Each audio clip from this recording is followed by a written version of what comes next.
It was early morning in eastern Burkina Faso and the sun had just started to rise. President Ibrahim Traoré stood by his black SUV sipping tea. He was preparing to visit a rural youth center where hundreds of young people were waiting to see him. Speeches were written. Drummers had already started warming up in the village square, but there was a problem. They were running late. One of his closest advisors, a tall man named Idrissa, stepped forward. "Sir," he said, "if we take the main road we'll arrive 2 hours late, but there's a shortcut through the bush, very quiet, no towns. We'll be there in 40 minutes. Ibrahim raised an eyebrow. "Is the road secure?" "Yes sir," Idrissa nodded quickly. "Our men cleared it yesterday. I personally oversaw it." Karim, one of Ibrahim's bodyguards, stepped forward. "I've never liked that road, too quiet." But Idrissa insisted, "We have limited fuel and the youth are waiting. We must move now." Ibrahim paused, thinking, then he said, "Fine, we'll take the shortcut." The convoy of 5 vehicles rolled out, 2 armed trucks in front, the president's SUV in the middle and 2 more in the back. The road was narrow and bumpy, surrounded by tall dry grass. Not a single person in sight. No homes, no goats, no smoke from fires, just silence. Half an hour passed. Everything seemed calm. Then a cow appeared, standing right in the center of the dirt road. A big brown cow. Its horns were chipped, its eyes calm, its legs firmly planted. It stared straight at the president's car and refused to move. The driver honked. "Nothing." The front escort truck shouted, "Move, shoot." Nothing. One soldier fired a shot into the air. The sound echoed. Still, the cow didn't budge. Everyone was confused. "It's just a cow," one guard said. "Let's push it off the road." 2 soldiers stepped out and tried to guide it with sticks. The cow stepped back slightly, then returned to its same spot. President Ibrahim watched from inside the SUV, puzzled. He rolled down his window. "Why hasn't it moved?" he asked. "No idea," said Karim. "It's acting strange. Try driving around it,"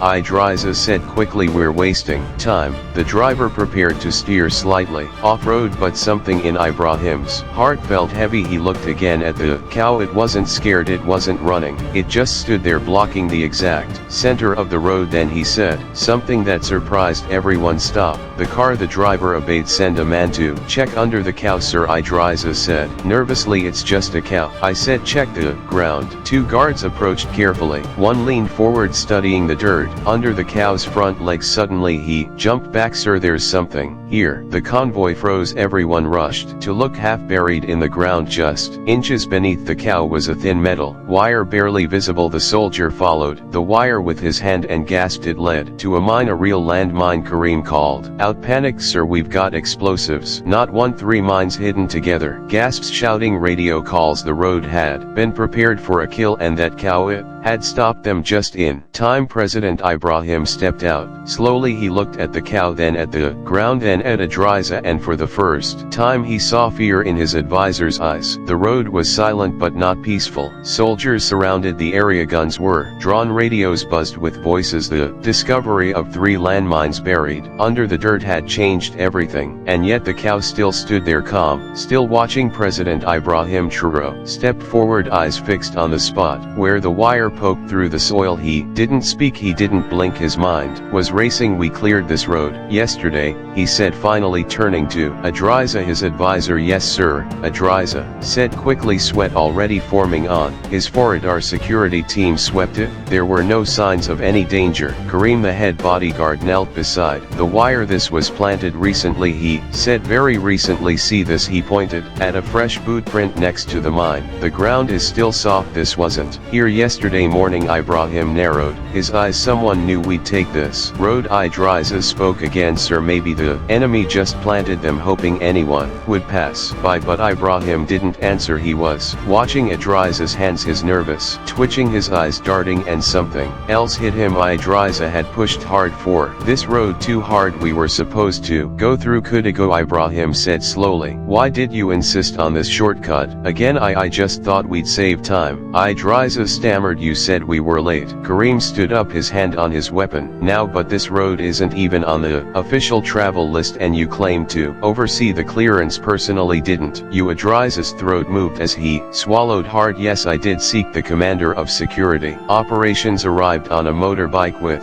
backup troops." He was briefed in seconds. Then he turned to Ibrahim. "Sir, may I speak to you alone?" They stepped to the side. "I don't trust him," him, Sekou said, quietly nodding toward Adriza. And you won't like what I just found. What is it? One of the private security officers assigned to Adriza was caught trying to send a location ping to an unknown number. We tracked it. It connects to a satellite uplink that belongs to a private foreign military firm. Ibrahim's face turned to stone. He looked back at Adriza, who was now pretending to scroll through his phone nervously. He led us to this road, Ibrahim said, and someone made sure there'd be mines waiting, Sekou added. Just then a soldier near the cow shouted, "It's moving." Everyone turned. The cow finally stepped aside slowly, quietly, and began walking into the bush. It was as if its job was done. No one followed it. No one could understand it, but deep down, everyone felt it. That cow had saved them. Sir Karim said, "This is more than luck. This is a message. Something bigger is going on." Ibrahim nodded. Then he turned to his men and gave a chilling order: "Search every inch of this road, every root, every tree, and arrest Adriza. Don't let him speak to anyone." The men moved fast. Adriza tried to speak. "Mr. President, I swear I don't know, but..." Ibrahim raised a hand. "You wanted me on this road. You told me it was safe. You promised it." He leaned in closer and said softly, "But that cow saved me before you could kill me." Adriza's face went pale. Soldiers grabbed him and dragged him to the back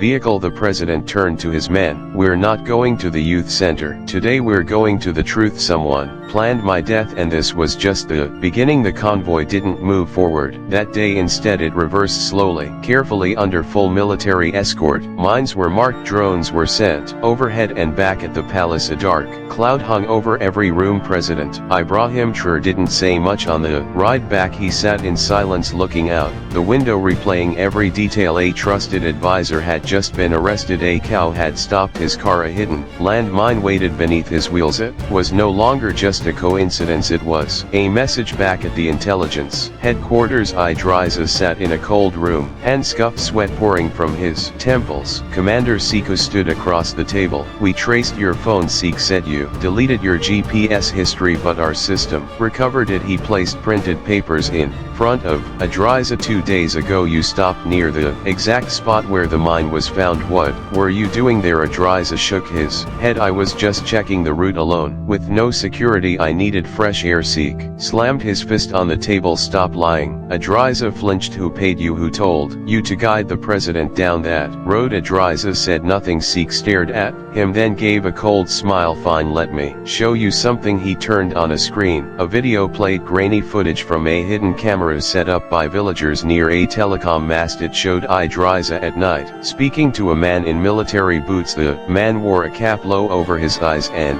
handed Adriza something. "It was a satellite phone. We recovered that exact phone from under your car seat," Sekou said. "You forgot to destroy it." Adriza's lips trembled. Finally he spoke. "They said they only wanted to scare him, make him afraid, easier to control. They said it wouldn't kill him, just send a message." "Who is they?" Sekou demanded. Adriza shook his head. "I don't know names. I was given money, promises." He looked down in shame. "They hate him, you know," he whispered. "They hate that he's uniting Africa. They said if Traoré keeps rising, Western interests will fall." Sekou leaned back. "And you sold your own country for what? Dollars and fear?" Adriza didn't answer. President Ibrahim sat in his office later that evening. He held a file full of evidence: photographs, maps, satellite phone logs, and one strange image, the last photo taken by a drone. Above the ambush site, it showed the cow standing peacefully in the middle of the road right above the mine. Ibrahim stared at it for a long time. Sekou entered the room. "We've confirmed it," he said. "Adriza was recruited by a foreign network, likely a military contractor linked to you know who." Ibrahim didn't look up. He finally asked, "Do we know where the cow came from?" "We asked the nearby villages. No one owns it. It doesn't match any herds. It just showed up." Ibrahim smiled faintly and vanished when the work was done. Sekou nodded slowly. "Sir, permission to speak freely." "Go ahead. That was not just an animal, that was something else." Ibrahim looked out the window. "I know," he said, "and I don't take it lightly." He stood up. "We have enemies in suits, enemies with pens, enemies with minds, but now they've seen something they can't explain. plane he turned to see could prepare a message. I want the world to know. Africa's path is not guided by fear, it is guarded by something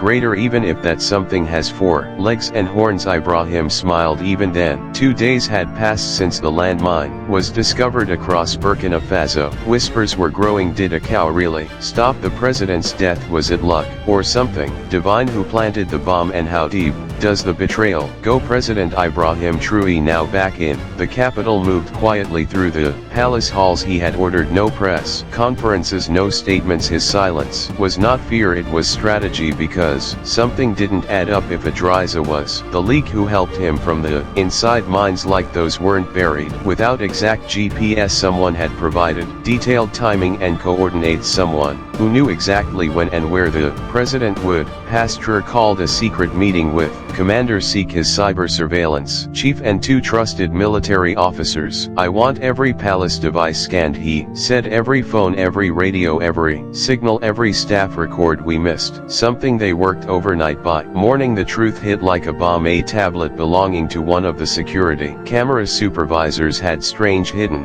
files, audio logs, text conversations, and one file labeled only giraffe track version 5. Inside the file, live tracking data of the president's vehicle. Someone had installed hidden tracking software on the convoy's lead vehicle. The data had been shared in real time right up until the moment the cow blocked the road. They were watching your movement like a video game, said the cyber chief. They knew every turn. The traitor was a man named Lieutenant Dwamba, a quiet, well-liked logistics officer. He had worked at the palace for 6 years. No one suspected him. When arrested, he confessed immediately. I was offered a new life, he said, money, a foreign visa. They said Traoré would be replaced, that it was already arranged. Siku turned to him. Who's they? The officer hesitated, then he muttered, people connected to security firms from abroad. One was American. He had a badge that said Langley Group Support. Seek's blood ran cold. The link was clearer now. This wasn't just an inside job, it was an international operation. Back in the presidential quarters, Traoré sat in silence. He opened a small notebook, his personal journal. He wrote only one sentence: they tried to end my life with my own people, but something greater stood in their way. Then he stood and made a decision that would shake the world. That night a last-minute broadcast was announced. Millions across Burkina Faso tuned in. So did Mali, Guinea, Niger, and even curious viewers in France and the US. President Ibrahim Traoré appeared on screen, calm, strong, and direct. I was nearly killed this week, he began, not by war, not by rebels, but by people in suits, people who smile at us while wiring our roads with explosives. He paused. They sent men into our palace. They bought our brothers with foreign money. They plotted my death using my own routes, my own convoy, my own advisor. He looked directly into the camera, but they failed because a simple animal stood in the way. A cow. Yes, a cow stopped me, and when they see that even nature won't let me fall, they'll understand something deeper. He slammed his hand on the desk. We are not a people you can control. Burkina Faso is not a chessboard for outsiders. From this day, any foreign military base, contractor, or spy agency on our soil must leave. Gasps were heard even through the screen. And one last thing, Traoré added, eyes narrowing, I know your names, I have your messages, and I won't just survive your plots, I will expose them. He stood up and walked away as the flag of Burkina Faso rose behind him. The screen faded to black, and across Africa the lion roared louder than ever. The day after President Ibrahim Traoré's speech, chaos erupted outside Africa, but inside Burkina Faso the people were on fire with pride. Social media exploded. Young people painted murals of cows with golden horns. Poets called it the divine cow of resistance. Children reenacted the scene in schools, even in nearby Mali and Niger. The story spread like wildfire. The West brought technology. We had dust, prayers, and a cow, but in the shadows, anger was growing far beyond Ouagadougou. Across the sea, inside a high-security boardroom of a private military contractor, 3 foreign men watched Traoré's broadcast on repeat. One of them, American accent, sharp suit, slammed his hand on the table. He wasn't supposed to survive, he hissed. That road was cleared. We tracked him. Live. How does a cow ruin a 3 million operation? Another man, British, leaned forward. There's only one explanation. We underestimated him. They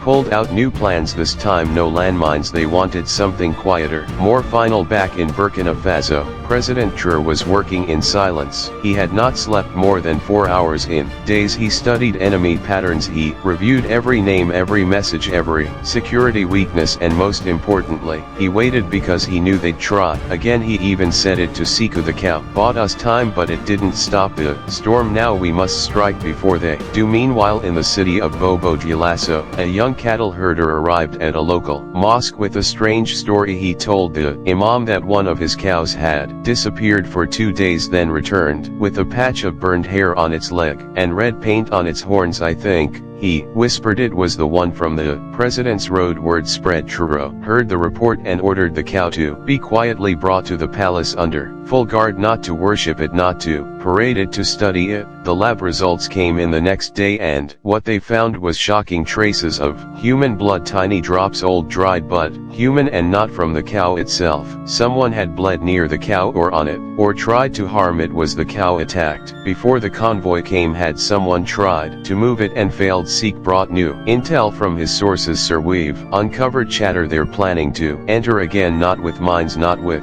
drones, with infiltration. A diplomat, a handshake, a gift. President Traoré nodded. Then we will welcome them with open arms. He paused and closed traps. 3 days later, a foreign peace delegation arrived. 4 officials, friendly smiles, a box of gifts from their embassy, books, electronics, and custom tea from the Alps. But hidden inside the tea box, a slim black device with an injection needle identical to the one from the poison pen plot. This time it was meant to be hidden under a bracelet. A simple touch during a handshake would inject a drop of liquid into the skin, enough to stop a heart in 60 seconds. But Traoré already knew. As the delegation waited in the palace conference room sipping cold drinks, the door burst open. Soldiers poured in, guns drawn. No one moved. The 4 diplomats were surrounded. One reached for his pocket. He was slammed to the ground. The bracelet was seized, the injector removed, and the truth confirmed. This wasn't a peace visit, it was a final attempt. One of the arrested men confessed, we tried everything: pressure, bribery, landmines, injections, but he always survives. How does he always survive? Seek looked at him and simply said, because he fights for people, not